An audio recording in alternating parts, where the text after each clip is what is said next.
Bonjour à toutes et à tous.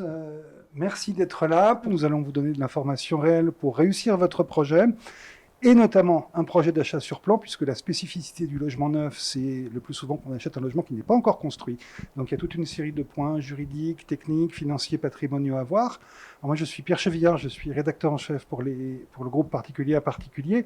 Et pour parler de cette question d'achat sur plan, nous avons ce matin avec nous Maître Pauline Bourguignon. Bonjour Maître, Bonjour, qui est notaire Pierre. à Paris. Et nous avons un promoteur, puisque comme on parle de logement neuf, ben voilà, il faut un promoteur. Et c'est vous, Jean-Philippe Grimat, qui êtes... Bonjour Pierre. Bonjour Jean-Philippe, donc qui est directeur commercial du groupe Édouard Denis, qui est une filiale de Nexity, le premier promoteur français. Absolument. Merci beaucoup d'être là. Donc, Maître Bourguignon, quand on veut acheter un logement neuf, on a souvent l'habitude de dire qu'il faut choisir l'adresse, une surface, mais en fait, il faut commencer par quoi? Est-ce que parce que ce sont des choix qui impactent le patrimoine et la vie d'un célibataire et plus encore d'un couple avec enfants, par exemple. Qu'est-ce qu'il faut vérifier? Alors vous avez raison, c'est important de se poser les bonnes questions en amont et surtout de ne pas hésiter à contacter son notaire vraiment au démarrage du projet quand on est en train de se poser les questions. Les deux questions que les personnes se posent en amont, c'est de savoir qui achète et surtout il faut se poser la seconde question qui est comment on finance. D'accord. Et ces deux questions-là, il faut être accompagné de son notaire parce qu'en fonction du régime matrimonial des personnes acquéreurs, il peut y avoir un impact. Et donc, en fonction du contrat de mariage, par exemple, séparation de biens ou tout simplement un régime légal sans contrat, une personne en indivision, des personnes pacsées, les questions ne sont pas les mêmes. Il faut, en principe, quand on est en indivision, personne pacsée ou régime matrimonial de séparation de biens, que les personnes achètent et que les quotités d'acquisition correspondent au financement. D'accord. Ça, c'est très important de se poser ces questions-là. Et puis le notaire est là pour accompagner les personnes et notamment proposer une rédaction de testament quand les personnes sont pacsées. Un testament dans la foulée permettrait quand même de ne pas payer des droits de succession à la mort de l'un d'eux et de pouvoir se voir attribuer le legs de la quote-part indivise achetée. D'accord, donc il y a des questions à la fois de patrimoine, de protection, mais aussi de fiscalité. Donc ce sont toutes ces questions qu'il faut voir en amont avec le notaire. Il ne faut pas hésiter à prendre contact au démarrage du projet. D'accord, le message est passé. Alors, Jean-Philippe, donc, on a été voir le notaire. On sait exactement comment financer, comment se protéger l'un l'autre, comment intégrer les enfants dans cette stratégie patrimoniale. Alors maintenant, il faut trouver le logement. Alors, ça a l'air tout bête comme ça, mais trouver le logement, comment est-ce qu'on fait? Est-ce qu'il y a des choses particulières à faire dans la mesure où on achète un logement qui souvent n'est pas encore construit? Alors effectivement, je pense qu'il y a des précautions à prendre et puis il y a des étapes clés. Donc mon conseil, notamment pour un primo-accédant, serait déjà, numéro 1, d'avoir une bonne appréhension de son budget. Je pense que c'est l'étape clé. Maître Bourguignon en parlait tout à l'heure, le financement, c'est évidemment un élément très important, il est très spécifique dans le neuf. Dans le neuf, on a la chance aujourd'hui d'avoir des mesures qui favorisent notamment la question de la propriété.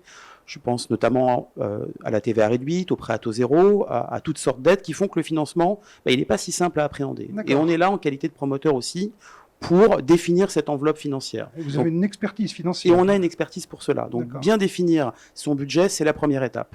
Ensuite, choisir son promoteur. Je pense qu'aussi, acheter un logement, c'est probablement le projet le plus important de sa vie.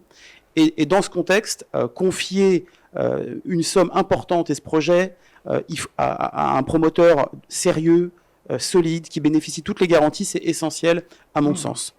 Et puis enfin, je dirais dans le choix du logement, le critère le plus important, c'est l'emplacement. L'emplacement, c'est un peu la clé de voûte du projet, c'est le choix du lieu, le choix de la qualité de vie de demain, ça me paraît essentiel pour bien appréhender un achat immobilier dans le neuf. On a pu voir il y a quelques années des investisseurs qui étaient un peu, je dirais, hypnotisés par la défiscalisation, la rentabilité, qui achetaient sans aller sur place. C'est pas très prudent. C'est évidemment pas le conseil que je donnerais. Je pense qu'aujourd'hui, l'emplacement est numéro 1. L'emplacement, c'est gage de la qualité de vie du quartier pour le locataire. C'est un critère de revente important. Pourquoi? Puisque l'évolution des infrastructures, la proximité des transports, des commerces et des cœurs de vie sont des critères essentiels de choix du logement. C'est parce que le logement est bien situé, parce que la résidence bénéficie des infrastructures, que le locataire demain et que le marché locatif demain répondra en termes de demande, que la revente sera plus facile pour l'acquéreur et l'investisseur. Et à mon sens, c'est évidemment essentiel de voir ce qu'on achète et de voir l'emplacement. Et sur le choix du logement proprement dit, qu'est-ce qui compte, ce qui est important sur les plans? On voit aussi, on entend beaucoup parler avec la crise de la Covid que les gens veulent beaucoup plus d'espace extérieur. À quoi il faut faire attention quand on achète le logement? Alors, il y a effectivement des éléments clés qui ont toujours un peu existé. Je pense notamment à l'ensoleillement ou la bonne circulation des pièces de vie du logement. Alors, pour cela, dans le neuf, on a effectivement aujourd'hui une vraie réflexion orientée vers le bien-être dans le logement. Cette réflexion, elle passe notamment par la circulation dans le logement, l'optimisation des pièces.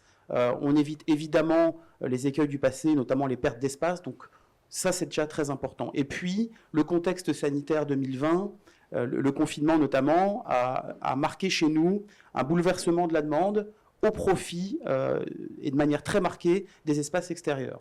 Aujourd'hui, la conception de nos résidences, elle tourne autour de cette réflexion-là. Il y a un besoin grandissant de respirer, d'être à l'extérieur aussi. Et les balcons, les terrasses, les jardins sont des éléments aujourd'hui clés à appréhender quand on achète un logement, à mon sens. Et on le voit dans la demande de nos clients. D'accord. Et vous répondez, vos logements, enfin on voit aujourd'hui, quand on voit dans le programme 9, la plupart d'entre eux ont à minima des balcons, des terrasses. C'est effectivement des éléments qui reviennent systématiquement et on y apporte aujourd'hui un regard encore plus affirmé dans la conception de nos résidences. Merci Jean-Philippe. Alors, Maître Bourguignon, donc, on a trouvé le logement. Donc maintenant, il faut signer. Et on signe quoi? Comment ça se passe? On sait que dans l'ancien, on signe d'abord une promesse de vente, un acte authentique. Dans le neuf, comment ça se passe? Alors dans le neuf, c'est un petit peu différent parce que la loi oblige à avoir comme avant-contrat uniquement un contrat préliminaire. D'accord. Qui s'appelle aussi contrat de réservation. Ce contrat se fait hors la vue du notaire, mais pour autant, il est assez réglementé. On ne peut pas faire n'importe quoi, justement pour bien protéger les acquéreurs. Donc le contrat préliminaire, il n'est pas obligatoire, mais s'il y a un avant-contrat, il y a certains éléments essentiels qui doivent figurer. Et quels sont ces éléments? Alors évidemment, l'objet du contrat. Oui. On a besoin de savoir ce qu'on achète, oui. Surtout sur plan. Oui. Donc il faut avoir des plans spécifiques. La consistance du bien doit être évidemment bien définie. Donc de connaître le nombre de pièces et puis le nombre de dégagements, les plans cotés, la surface habitable est indiquée. Alors évidemment, c'est pas comme une Carrez au millimètre près, mais on a une tolérance de 5%. Mais voilà, c'est quand même important de savoir ce qu'on achète, dans ses contours, dans sa surface. Le prix, ça c'est comme tout avant-contrat, le prix évidemment est indiqué. Assez curieusement, l'échelonnement des paiements n'est pas forcément obligatoire, mais je dois bien avouer qu'ils sont souvent très indiqués. Car vous savez qu'en VFA, donc en vente en l'état futur d'achèvement, il y a une des spécificités pour protéger l'acquéreur, c'est que le prix n'est pas payé en totalité. Oui, le prix est payé au fur et à mesure de l'avancement des travaux par des seuils qui sont franchis. Les fondations, que l'immeuble soit mis hors d'eau, et ensuite l'achèvement et la livraison. Ça, ce sont des seuils qui permettent d'enclencher en fait ce paiement pour partie. D'accord. Et alors, c'est pas le promoteur qui décide tout seul, c'est au vu d'une attestation d'un architecte, un homme de l'art, qui viendra décréter que ça y est, on a bien accompli les différentes étapes pour passer au paiement suivant. Donc pour en revenir au contrat préliminaire, vous avez en principe ces éléments d'indiquer. Évidemment, la notice descriptive de travaux. Donc savoir exactement quels seront les matériaux, ce qui va être fait, c'est essentiel. En fait, c'est très détaillé. Alors oui, c'est de plus en plus détaillé et puis c'est repris de toute façon dans l'acte authentique. Quand ça ne l'est pas suffisamment, le notaire est là justement pour vérifier et éventuellement repurger des droits de rétractation si besoin.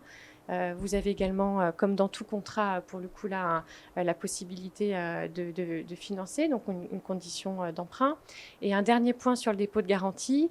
Vous savez, lorsque le vendeur s'oblige à réserver le bien, eh bien, en contrepartie, un dépôt de garantie peut être versé. D'accord. Mais contrairement à une promesse classique, le montant est précisé. Si l'acte de vente ne se fait pas, se fait dans l'année, le dépôt de garantie pourra être de 5%. Si en revanche l'acte de vente a lieu dans les 2 ans, le dépôt de garantie ne peut pas excéder 2%. D'accord. Et à l'inverse, si l'acte de vente est au-delà de 2 ans, aucun dépôt de garantie ne peut être versé. D'accord. Voilà. Merci. Donc, on voit ces questions de financement. Le promoteur, il peut vraiment aider les particuliers à se financer. On sait qu'aujourd'hui, les banques sont un petit peu plus compliquées pour obtenir du crédit. Comment est-ce que vous accompagnez vos clients?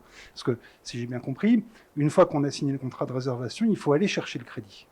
Absolument. Donc, c'est vrai que on est promoteur, on commercialise entre autres donc du logement neuf, mais on a notre rôle, effectivement, je dirais, d'aiguillage et de bienveillance vis-à-vis de nos clients dans le choix du logement et donc dans l'approche financière. Aujourd'hui, nos conseillers sont formés à cette approche-là pour pouvoir, avec un postulat, des revenus, éventuellement un apport personnel ou autre, et des conditions financières, pouvoir définir l'enveloppe adaptée.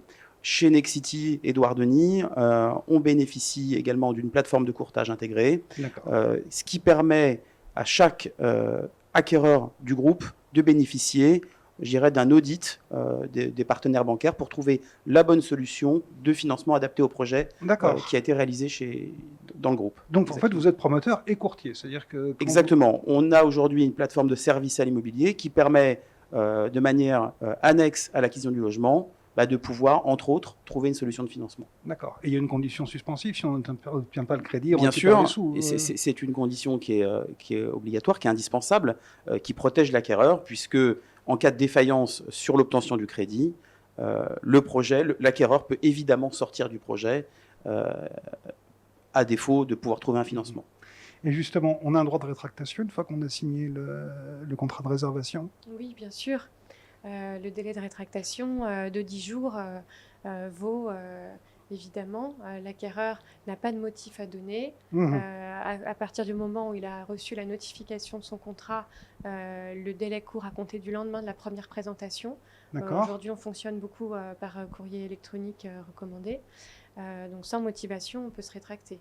Et quand il n'y a pas de contrat préliminaire, de toute façon, le notaire va s'assurer que ce délai, cette fois-ci, c'est la même chose, mais on l'appelle délai de réflexion, ait bien été purgé préalablement à la signature de l'acte authentique. D'accord. Donc là aussi, vous avez un rôle, comment dire, pas de garde-fou, mais voilà, de contrôle, de balisage du parcours client pour sécuriser son acte d'achat. Comme dans tout acte de vente, mais c'est vrai qu'il y a certaines spécificités propres à l'achat dans le neuf et que le notaire a un rôle essentiel pour la vérification de tout ça. D'accord. Alors, merci. Donc, Jean-Philippe, les garanties dans le contrat de réservation, qu'est-ce qu'il y a dedans? Qu'est-ce que, par exemple, je signe et l'immeuble, pour une raison de force majeure, par exemple, ne démarre pas. Qu'est-ce qui se passe? Alors, effectivement, il y a beaucoup de garanties. Il y a beaucoup de garanties qui sont là pour protéger l'acquéreur dans ce projet important. La garantie peut-être la plus importante, c'est ce qu'on appelle la GFA, la garantie financière d'achèvement. Cette garantie, qu'on appelle une garantie extrinsèque, c'est une garantie qui est prise par le promoteur pour assurer toute défaillance, c'est-à-dire en cas de défaillance du promoteur dans la réalisation de la résidence, il y a un relais qui est pris par l'organisme qui garantit cet achèvement pour être certain que, quoi qu'il arrive, les travaux puissent être menés à bon port et que l'acquéreur ait son logement livré. Donc, cette garantie, elle est évidemment très coûteuse et elle est indispensable et aujourd'hui, elle protège la bonne fin de l'opération, quoi qu'il arrive. Ce que vous me dites, c'est que si j'achète dans le neuf, je suis sûr d'avoir mon logement ou d'être remboursé de ce que j'ai versé. C'est ça? Absolument. C'est une garantie qui protège la bonne fin de l'opération, quels que soient, je dirais, les aléas qui peuvent arriver sur la santé du promoteur ou autre. Alors, je le précisais tout à l'heure, évidemment, faire le choix d'un promoteur de renom, d'un promoteur solide, c'est évidemment indispensable, mais quoi qu'il en soit, cette garantie vient compléter le parcours d'achat pour être parfaitement sécurisé. Et c'est un assureur spécialisé qui la donne, cette garantie? Oui, alors généralement, ce sont les banques. D'accord. Ce sont les banques, banques et assurances qui effectivement mettent en place ces garanties. D'accord, bon, merci. Et maintenant vient le moment de l'acte authentique, dont on parlait tout à l'heure, Maître Bourguignon. Donc, vous disiez que l'acte authentique reprend ce qui est dans le contrat de réservation. Est-ce qu'il va plus loin? Quelle sécurité il apporte? Comment ça fonctionne? Alors oui, il va plus loin. C'est un acte de vente fait en la forme notariée. Qui plus est, c'est un acte solennel. Puisque pour ces ventes en l'état futur d'achèvement, la loi a estimé que c'était la solennité de l'acte qui primait. Donc oui, il y a beaucoup de formalisme, beaucoup de rigueur, justement pour vérifier ce qui a été fait en amont et vérifier que la totalité des garanties existe. Donc on vérifie que le délai de rétractation a bien été purgé. Il y a également une notification 1 mois auparavant du projet d'acte dans sa version définitive qui doit être adressée à l'acquéreur. L'acquéreur a la possibilité de renoncer à ce délai d'1 mois. Donc, si l'acquéreur est prêt avant, on peut signer avant. Mais la loi oblige à s'assurer du consentement en fait, de l'acquéreur. D'accord. Et puis, évidemment, on s'intéresse, comme l'a dit tout à l'heure monsieur, à la garantie financière d'achèvement. Garantie financière d'achèvement, c'est essentiel pour le notaire de s'assurer que si jamais le promoteur fait défaut, l'acquéreur pourra obtenir la réalisation des travaux dans les conditions de la notice descriptive qui est annexée à l'acte. Et donc, il faut savoir que la garantie financière d'achèvement n'est pas limitée ni dans son montant, ni dans sa durée. Donc, c'est pour ça qu'elle coûte cher, mais c'est une vraie garantie pour l'acquéreur. D'accord. Et j'imagine qu'il y a le droit de mutation dans le neuf. Alors, il y a des droits de mutation, mais ils sont réduits, car on est en TVA de droit plein et on a seulement un impôt de 0,71% contre du 4,89 classique. D'accord. Donc, des droits vraiment limités. Vous payez en général l'ancien salaire du conservateur à 0,10%, mais effectivement, c'est très négligeable par rapport à des droits d'enregistrement classiques. Donc ça, il y a un réel intérêt pour l'acquéreur. La fourchette qu'on donne habituellement, c'est 2 à 3% au total dans le neuf, contre 7 à 8% dans l'ancien. C'est à peu près ça. C'est à peu près ça, exactement. D'accord. Donc c'est un vrai atout pour le neuf. Jean-Philippe, tout à l'heure, on parlait de la façon de payer. Maître Bourguignon disait qu'il y avait différents échelons de paiement. Comment ça se passe? Comment on paye le logement neuf? Concrètement, on en a rapidement parlé, le paiement se fait en fonction des phasages de travaux. La première étape, c'est la réservation du logement qui se fait auprès du promoteur. Cette réservation, c'est le démarrage je dirais, du paiement. C'est la première pierre, c'est le cas de le dire, du paiement et de l'échelonnement, puisqu'on verse un dépôt de garantie pour bloquer le logement. Par la suite, on bénéficie d'un délai pour monter son financement, obtenir une offre de prêt, signer l'acte authentique de vente. Et je dirais que cet acte authentique de vente, c'est aussi le démarrage de tous les déblocages de fonds successifs qui vont se faire en fonction de l'avancée des travaux jusqu'à la remise des clés. Alors la spécificité dans le neuf, c'est que si on parle notamment d'un crédit bancaire, c'est que les fonds bancaires sont débloqués pendant la phase travaux, mais l'amortissement du prêt, lui, se fait à la remise des clés. Ça évite notamment la problématique des clients locataires de devoir cumuler à la fois un crédit pour le logement et un loyer pour la location en cours. Alors, ces déblocages de fonds génèrent des intérêts, ce qu'on appelle dans le neuf des intérêts intercalaires, mais aujourd'hui, ces intérêts intercalaires peuvent être différés. Donc, il y a des mécaniques aujourd'hui de financement qui permettent de différer dans le temps ces intérêts intercalaires, avec des conditions d'emprunt qui, je le précise aujourd'hui, sont extrêmement favorables. Les taux bancaires sont historiquement faibles et la mécanique de financement est aujourd'hui extrêmement favorable dans le neuf. D'accord. Et donc, on a payé, voilà, ça va. Et qu'est-ce qui se passe si le programme ne démarre pas? Est-ce que ça peut arriver? Est-ce qu'il peut y avoir un cas de force majeure? On l'a vu par exemple au printemps dernier. Alors, on est bien placé effectivement en ce moment pour en parler, puisque le confinement, notamment le premier confinement, a marqué l'arrêt assez net des chantiers. Les cas de force majeure sont prévus au contrat. C'est-à-dire qu'évidemment, nous, on les subit, l'acquéreur également de plein fouet. Je dirais que quand on achète un logement neuf, il faut avoir conscience, je pense que c'est un préalable quand on est client, c'est un conseil que je donne, d'avoir conscience que des aléas techniques, des aléas de travaux, ça arrive. On est dans un environnement extrêmement complexe de construction et les aléas de travaux arrivent. On essaye, nous, de notre côté, évidemment, de les limiter au maximum. La pandémie en a été l'exemple. On a eu quelques mois pendant ce confinement d'arrêt. Notre rôle en qualité de promoteur, c'est aussi d'être bienveillant et d'être dans la communication. Tout ça s'explique. Oui.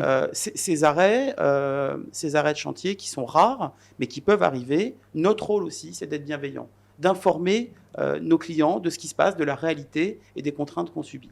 D'accord. Et donc, si le chantier a démarré, on peut venir visiter, on peut...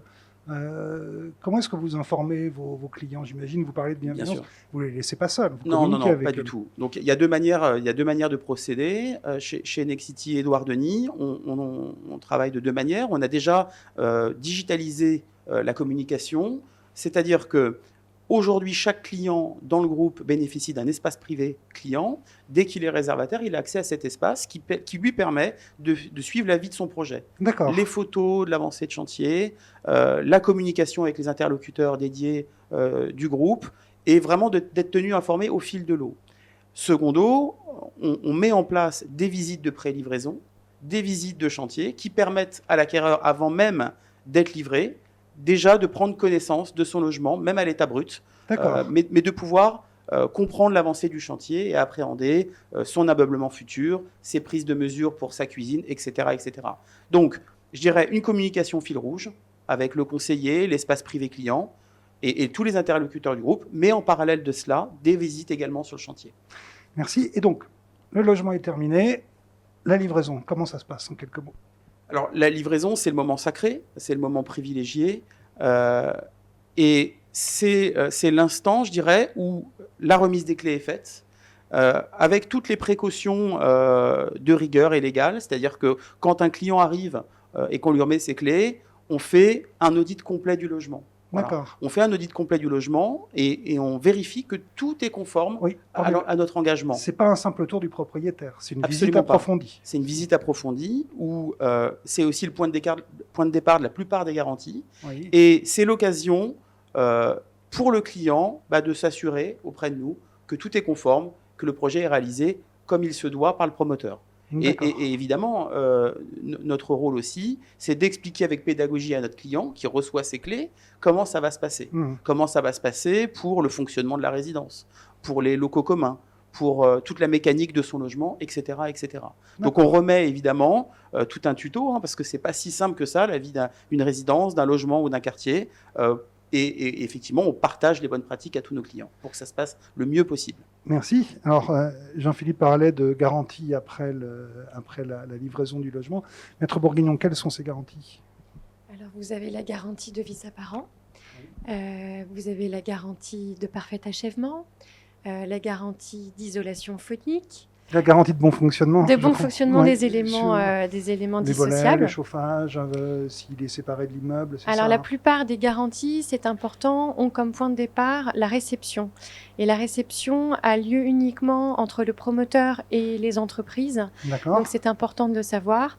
La garantie de parfait achèvement, il faut l'actionner dans un délai d'1 an. D'accord. Visa par an également. Isolation phonique, c'est 2 ans à compter de la livraison. Donc là, il faut vraiment avoir pris possession pour réaliser s'il y a des nuisances sonores, par exemple. Et puis, même chose pour les équipements. En général, il s'agit des équipements de cuisine, par exemple. Il y a une garantie de 2 ans pour ces équipements. D'accord. Et il y a forcément la décennale. Et la garantie décennale dans un délai de 10 ans qui est actionnable si jamais il y a des vrais sujets de structure. Et en principe, elle est actionnée par le syndic, puisque quand on achète dans le neuf, malgré tout, on a les mêmes découpages juridiques, les mêmes montages, les mêmes organisations. Et donc, un règlement de copropriété a été signé. Et c'est souvent le syndicat des copropriétaires qui va actionner cette dommage ouvrage s'il y a des défauts majeurs. Oui, parce que c'est vrai que c'est ballot, on l'a pas dit, mais quand on achète dans le neuf, on est sous le statut de la copropriété. Exactement. Alors, c'est une jeune copropriété, mais le projet du règlement de copropriété, l'état descriptif de division est bien entendu communiqué à l'acquéreur préalablement à la signature. La copropriété existe dès lors qu'il y a 2 copropriétaires, donc à la première vente. Et puis le syndic, en principe, est choisi par le promoteur. Dans le règlement de copropriété, on choisit un syndic provisoire qui est ensuite validé lors de la première assemblée générale des copropriétaires. Il est d'usage de garder le syndic le temps que les travaux soient achevés pour avoir une meilleure organisation et optimiser l'échange entre le promoteur, le syndicat des copropriétaires et les copropriétaires. Et après, la copropriété vit sa vie classiquement. Et après, ça y est, ça vit sa vie. L'avantage, c'est qu'on a un règlement de copropriété qui est récent, avec des plans de géomètres, ce qui n'est pas le cas dans l'ancien, avec des vieux plans des années 50. Et puis, ils sont parfois cotés. Là aussi, c'est bien. Il faut avoir en tête, malgré tout, que ces frais de mise en copropriété sont souvent répercutés sur l'acquéreur, au tantième qu'ils détiennent dans la copropriété. Alors, ça ne va pas chercher bien loin, c'est en général une centaine d'euros, mais c'est une charge augmentative du prix. Il faut le savoir. Il s'agit des frais de géomètre essentiellement. D'accord. Voilà. J'avais une avant-dernière question. L'année dernière, à peu près à la même époque, on a beaucoup parlé de la numérisation des contrats aujourd'hui, aussi bien au niveau des avant-contrats que de l'acte définitif. C'est quelque chose que l'on peut parfaitement faire de façon dématérialisée. Maître Bourguignon, sur les actes authentiques, par exemple, les notaires sont prêts aujourd'hui? Les notaires sont prêts. Il y a eu un vent de panique l'année dernière lors du premier confinement, puisque, comme je vous l'ai dit, les actes de VEFA sont des actes solennels, dans la mesure où les acquéreurs achètent quand même quelque chose qui n'existe pas. Donc, ça méritait d'avoir une protection accrue et puis pour le notaire de vérifier vraiment le consentement des personnes signataires. Cette solennité oblige des procurations authentiques. Authentique, ça veut dire qu'on ne peut pas signer sur un coin de table chez soi avec une certification de signature à la mairie. Il faut aller chez son notaire pour pouvoir signer cette procuration et confirmer qu'on sait dans quel projet on s'engage. Et ces procurations authentiques, lors du premier confinement, était difficile à mettre en œuvre quand il y a des programmes de plusieurs centaines de logements. On a su être réactif. On a su mettre en place pendant cette crise des actes à distance. On a su permettre des procurations à distance. Et ça a tellement bien fonctionné que les procurations authentiques à distance sont possibles depuis le mois de novembre. Et aujourd'hui, même si on est hors crise sanitaire. Jean-Philippe, pour vous, la numérisation des actes Alors, je dirais c'est le dénouement, l'acte authentique. Préalablement, les promoteurs et le marché s'est adapté. C'est-à-dire que la difficulté de la crise sanitaire et du confinement nous a poussé à avoir un enseignement et une agilité très rapide sur la notion de vente à distance. Donc aujourd'hui, dans le groupe, on a dématérialiser à 100% la signature des contrats de réservation, on appelle l'avant-contrat, ce qui nous permet aujourd'hui de pouvoir avancer dans un projet avec un client en toute sécurité, à distance, par le biais d'une signature électronique. Aujourd'hui, 2020 a marqué, je dirais, l'accélération. On avait déjà anticipé et on travaillait déjà sur cette vente à distance et sur ces signatures de contrats de réservation électronique. Aujourd'hui, c'est chose faite. Et 100% de nos contrats de réservation peuvent se faire aujourd'hui par le biais de la signature électronique. Merci. Est-ce que vous avez un dernier conseil à donner à des particuliers qui veulent acheter dans le logement neuf, Maître Bourguignon? Ne pas hésiter à se faire accompagner. Oui. Ne pas regarder tout seul les pièces en disant de toute façon on m'expliquera plus tard, parce que c'est vrai que le contrat préliminaire, malgré tout, c'est le premier contrat et il n'est pas en la forme notariée. Donc c'est important de ne pas hésiter à appeler son notaire vraiment au démarrage du projet pour comprendre en tout cas les éléments essentiels, savoir monter le montage financier en bonne intelligence, éventuellement avoir le conseil de monter une société civile immobilière. Et puis ça rassure, ça déstresse, donc c'est important de savoir demander de l'aide quand il le faut et donc au début du projet. Merci Jean-Philippe Grimard, si vous aviez un conseil. Alors, je pense que voilà, être bien accompagné également. Donc, sur la partie notaire, financière, le choix du bon promoteur me semble essentiel. Après, je pense qu'aujourd'hui, on en a parlé, l'ensemble des garanties qui couvrent l'acquisition. Donc, on parlait des garanties d'achèvement, les garanties de finition, les garanties décennales. Tout ça, ça apporte du confort à nos clients, du confort dans les charges, du confort puisque on est économique aujourd'hui. Quand on achète un logement neuf, on sait qu'on a une protection sur le long terme du logement, on a une linéarité des charges, des frais de notaire réduits. On a parlé de plein d'avantages et tout ça, c'est très très bénéfique. Un confort de vie, puisque les garanties, les réglementations thermiques, acoustiques procurent du confort. Tout ça est très positif. Dans le choix, je dirais que le conseil principal pour en bénéficier, c'est de ne pas oublier les fondamentaux. Les fondamentaux, c'est quoi? On l'a dit, l'emplacement, le financement, le choix du logement et effectivement être bien accompagné. Merci à tous les deux. Merci pour cette première conférence. Merci beaucoup.